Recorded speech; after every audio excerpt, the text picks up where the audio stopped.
Hey, good evening, everybody. My name is Bill Holmes. Welcome to tonight's edition of ProjectManagementForum.net.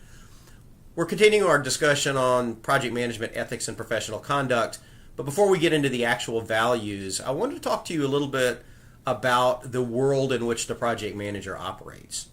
You know, project management is one of those places where we try to set up a binary world that we can track against. And here's what I mean by that. Most project managers spend most of the time on the project, especially for an IT type project, in the planning phase. We want to make sure we understand exactly what the requirements are.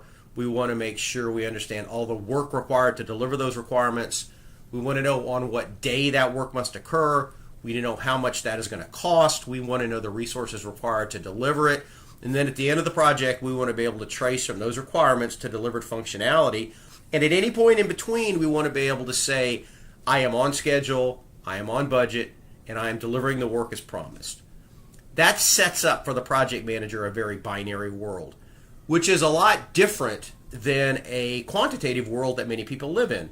I mean, most of the people that the project manager reports out on are going to be people who live in a qualitative world. That was pretty good. We tried really hard. We feel like we can adjust our targets.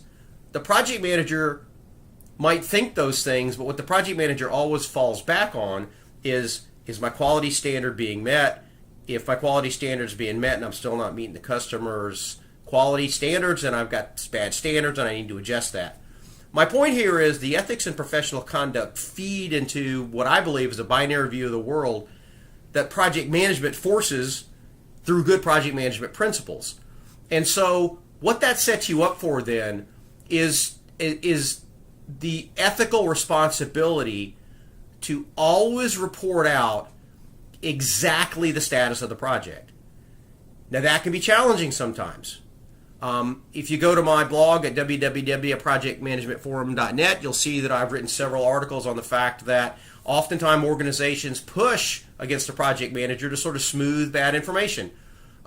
To tell the absolute truth in an executive steering committee meeting, sometimes you have to make your peer look bad, because if your peer didn't deliver, again, it's not do I not like my peer or not, it's the fact that my peer didn't deliver. Now again, there are right ways to do that.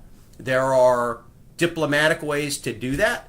But at the end of the day, the project is where it is, and those ethical standards require you to report out the absolute truth. Now you can do it in a nuanced way, and you can do it in a political way, and you can do it in a way that doesn't overly or overly harshly harm someone, because you're not trying to do that. You're just trying to speak truth, but you have to speak the truth.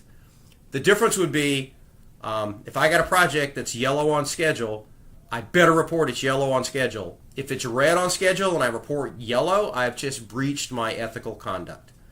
I'm going to talk a little bit more on the next one about how do you determine whether you should report out or whether something's a problem or not.